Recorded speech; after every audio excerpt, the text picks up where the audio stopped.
Hey guys, in this video I'm going to be teaching you how to sharpen your hedge trimmer blade.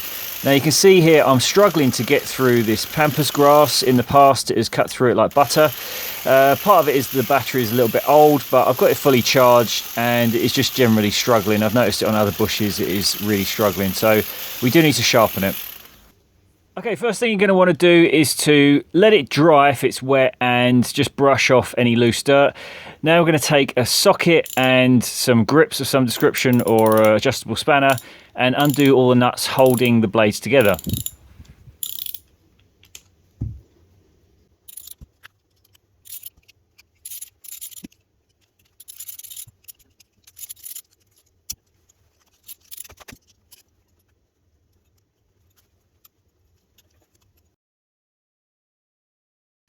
Next thing you're going to want to do is to clean it thoroughly. Get yourself some sort of scraper, chisels, just scrape off all of that mud out of there.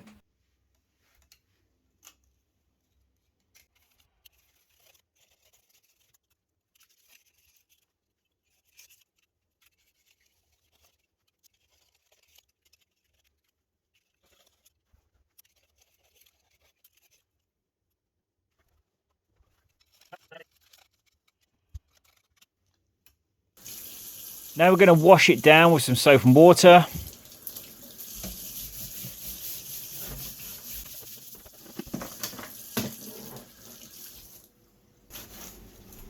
Finally dry it off.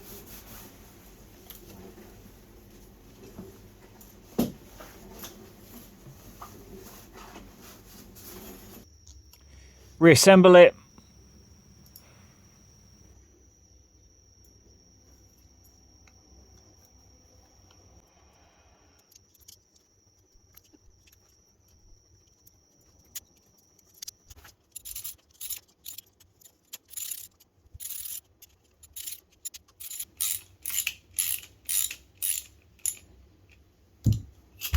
And test it to make sure it can move freely.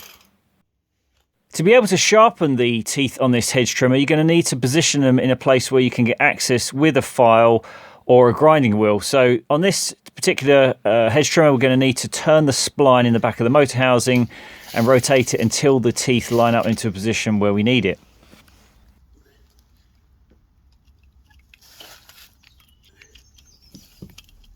There are several ways you can sharpen a hedge trimmer blade. The first one I'm going to show you is with a flat file, obviously just putting pressure on the forward stroke only, otherwise you're going to round off the edge of the teeth.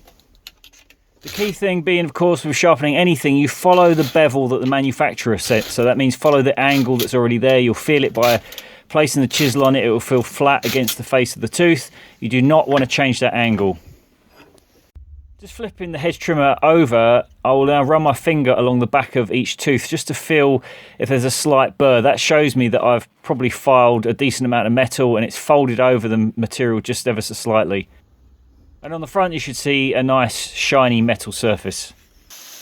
Next option is an angle grinder. Now on here I've got a diamond cutting wheel, which you typically only really use to cut concrete and masonry, but actually it will obviously cut metal. It's just not as good as a metal cutting disc. I don't happen to have any metal cutting discs at the moment, so you get the principle. It'll do the job. It's just a bit rough. I'm not going to lie, grinding wheels are much easier to use than files. I have to say though, guys, my weapon of choice is actually this little Dremel style multi-tool. Dremel's obviously the brand, but it's described as a little multi-tool. I actually got this one from Lidl for about 20 quid years ago. It's a Parkside one, and God, I've used it for so many things. So useful. On here I've got a little cylindrical stone tool that's doing a very nice job of creating a very neat, much smoother surface than the angle grinder disc. Can get into the nooks and crannies really easily. You could also use a little diamond wheel on there that comes with the kit. So yeah, that would be my recommendation.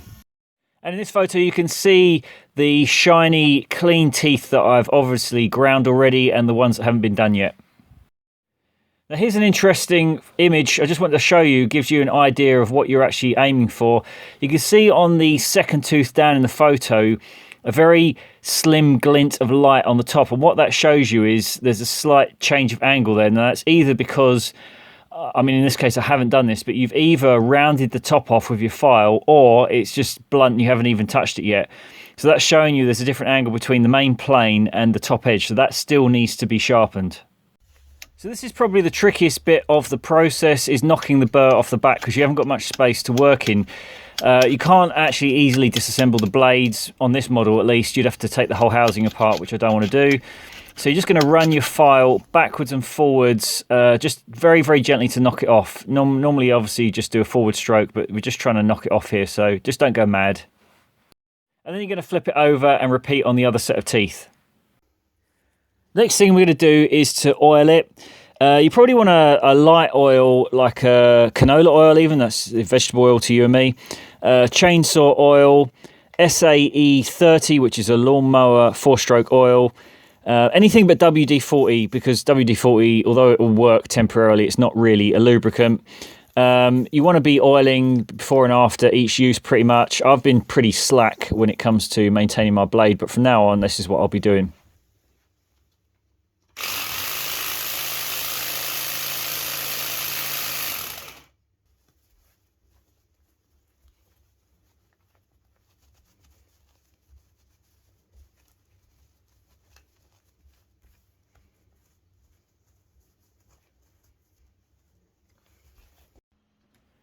Okay guys, and finally we need to test it. It's not really that obvious in this video. I have tried it on several other bushes that I've worked with before, and it is markedly improved since I've sharpened it. So yeah, got to keep your tools maintained. Anyway, if this video was helpful to you, please hit the like button and subscribe to my channel. I'll be making more videos like this on tool maintenance, sustainability, fixing things and so on. So we'll see you on the next one. Cheers, bye.